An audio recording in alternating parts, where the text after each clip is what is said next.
નમસ્કાર. Gujarati વાર્તાઓની YouTube channel વાચિકમ Gujarati પર આપ સૌનું સ્વાગત છે.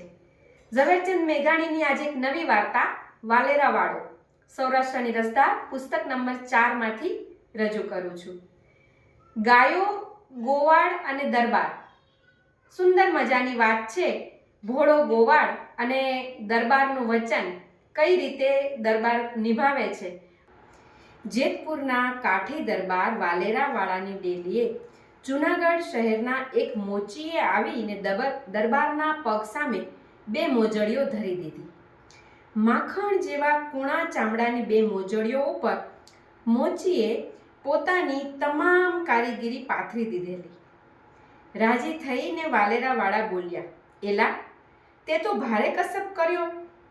હા બાપુ, તમને નસીબદારને તો આ મોજડીઓમાં કાંઈ નવી નવાઈ ના લાગે. બોલ બોલ, શું આપું તને? દરબાર રાજી થઈ ગયા. બાપુ, છોકરાઓ છાશ વિના ટળવળે છે.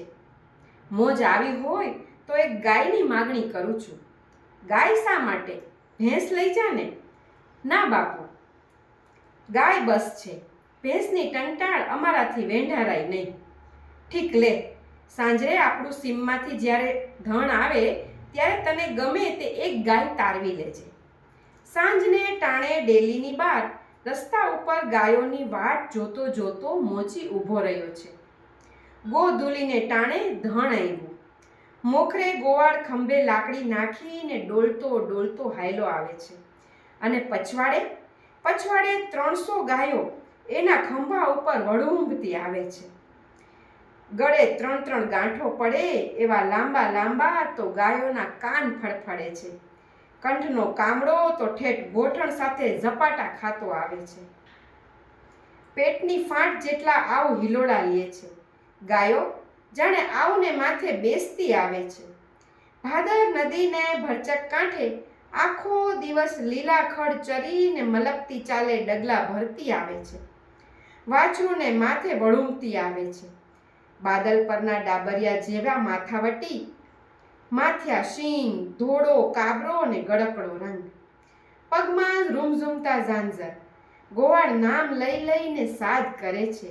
બાપ શણગાર, બાપો જામલ, બાપો બાપુડી, બાપો નીરડી. ત્યાં તો દોડીને ગાયો ગોવાળના ખભા ઉપર માથા નાખતી. એકી ટસે ગાયો સામે નીરખીને મોચી જોતો હતો. ગોવાળે કહ્યું, એલા મોચકા, જોઈ શું રહ્યો છો? માળા, ક્યાંક તારી નજરું પડશે. ગાયું સામે ડોળા હું તાણી રહ્યો છે? મોચીએ જવાબ દીધો, તે સારું ના જોઈએ, કંઈ મફત નથી જોતા. બાપુને મોજડી પહેરાવી છે, તે આમાંથી મન માનતી એક ગાય લેવાનું બાપુએ અમને કહ્યું છે. એ જો આ ગાય આપણી. એમ કહીને મોચીએ એક ગાય ઉપર હાથ મેલ્યો. ગોવાળને વાલામાં વાલી એ ગાય હતી. એ બોલ્યો, હવે હાથ ઉપાડી લે, હાથ. મોચકા, અને હાલતો થઈ જા, નીકળ, અવડા હાથની એક અડબોત ખાઈ બેસીશ. એ શણગારનું વોડકું તો આ લીલાછમ માથા હાટે છે, તને ખબર છે? જોજે લે, મારું બેટું મોચકું શણગારના દૂધ ખાવા આવ્યું છે. બાપુ કહેશે તોય નહીં દે. હવે બાપુને તો બીજો કાંઈ ધંધો નથી. બાપુ બચારો ગાયોની વાતમાં હું સમજતો હતો. 2 જણા વઢવાડ કરતા કરતા ચાલ્યા આવે છે. દરબાર ડેલીમાં બેઠા હતા અને ત્યાં 2 પહોંચ્યા. દરબારે પૂછ્યું, શું છે? ભરવાડ કહે, બાપુ, તમારે ગાય દેવી હોય તો બીજી ગમે એ દેજો, આ શણગારનું વોડકું તો નહીં દેવાય. મોચી કહે, બાપુ, લઉં તો આ જ ગાય લઉં. દરબાર કહે, ભાઈ ગોકળી, આપી દે, મેં જીભ કચરી નાખી છે, હવે કંઈ મારાથી ફરાય? ગોવાળ કહે, એ ના બાપુ, નહીં મળે. દરબાર ગુસ્સાથી બોલ્યા, અરે ભૂત, આપી દે, પંચાયત નથી કરવી. એમ તો લ્યો, આ તમારી ચાકરી ને આ તમારી લાકડી. લાકડી ફગાવી દઈને ગોવાળ ઘેર ચાલ્યો અને મોચીને ગાય મળી ગઈ. રાત પડી. ગાયોને દોવે કોણ? એ તો દરબારી ગાયો, ગોવાળે લાડ લડાવેલી ગાયો. બીજા કોઈને આવમાં હાથ નાખવા દે નહીં.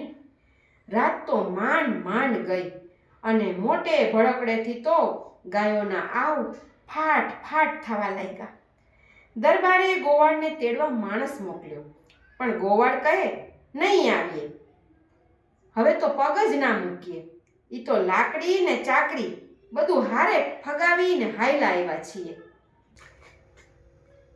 દરબારે મકરાણીને મોકલ્યો ને કીધું, ના માને તો જોરાવરીથી લાવજે. મકરાણીએ જઈને સીધો જમૈયો ખેંચ્યો. એમ જબરાઈએ લઈ જા તો અમારે આવવું જ પડે ને, એમ બોલી ગોવાળ ડાયો ડમરો બનીને ચાલતો થયો. દરબારની સામે આવીને આડું જોઈને ઊભો રહ્યો. ભાઈ, ભલો થઈને ગાયું દોઈ લે ને, ઓલ્યા મોચકાને જે ગાવડી દીધી છે એ પાછી આવે ત્યારે જ આંચળને અડવાનો.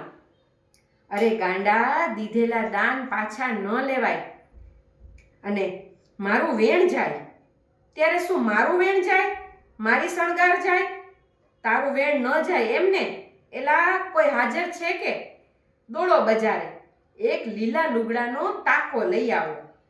દરબારે ગુસ્સામાં લીલા લુગડાનો કોરો તાકો શા માટે મંગાવ્યો? કઈ ગોવાળને સજા કરવાની હશે? તાકો આવ્યો. દરબાર બોલ્યા, આમાંથી સવા ગજના કટકા ફાડવા માંડો. નોકરો કટકા કરવા માંડ્યા. બોલાવો ગામના બ્રાહ્મણોને. બ્રાહ્મણો આવ્યા. માણસો વિચારે છે કે દરબાર આ શું નાટક કરવા માંડ્યા? આ એક ગાયને સિંગણે એક કટકો બાંધીને બ્રાહ્મણોને દેવા માંડો. નોકરોએ માન્યું કે દરબાર હાંસી કરે છે. આંખો ફાડીને દરબાર બોલ્યા, અરે ઝટ કરો, ઝટ આપવા માંડો. 300 માંથી એક પણ ગાય રાખે એ હોકા બસિયાના પેટનો. ગાયો તો ગોવાળના ખંભા ઉપર વળુંબતી, એના હાથ પગ ચાટતી, પોતાના માથા એના શરીર સાથે ઘસીને ખંજવાળતી, ભાંભરતી ઘેરો વાળીને ઊભી હતી. એક પછી એક ગાયને શિંગડે લીલું વસ્ત્ર બાંધીને દરબાર દાન કરવા માંડ્યા. સ્વસ્તી કહીને લાલચુડા બ્રાહ્મણો ગાયો લઈને રવાના થવા માંડ્યા. એમ જતા જ્યાં પોતાની 5 વાલી ગાયોને ભરવાડે જતી જોઈ ત્યાં તો એની મમતાના તાર ખેંચાવા લાગ્યા. એ બાપુ તમારી ગો, એવી ધા નાખીને ગોવાળ વાલેરા વાળાના પગમાં પડી ગયો. ગાયું દોવી છે કે નથી દોવી? દરબાર તાડુક્યા. દોઈ લઉં બાપુ, દોઈ લઉં. હવે કોઈ દી રીસાઈશ? ના બાપુ, કોઈ દી ના રીસાવ. ગાયોનું દાન એટલી ગાય આપ્યા પછી અટકી ગયું અને ગોવાળે બધી જ ગાયો દોઈ લીધી. ઝવેરચંદ મેઘાણીએ ખૂબ સુંદર વાતો સૌરાષ્ટ્રની અને કાઠિયાવાડના દરેક ગામડામાંથી ફરીને આપણા માટે સૌરાષ્ટ્રની રસધાર પુસ્તકમાં વર્ણવી છે. ચાલો ફરી મળીશું નવી વાર્તા સાથે.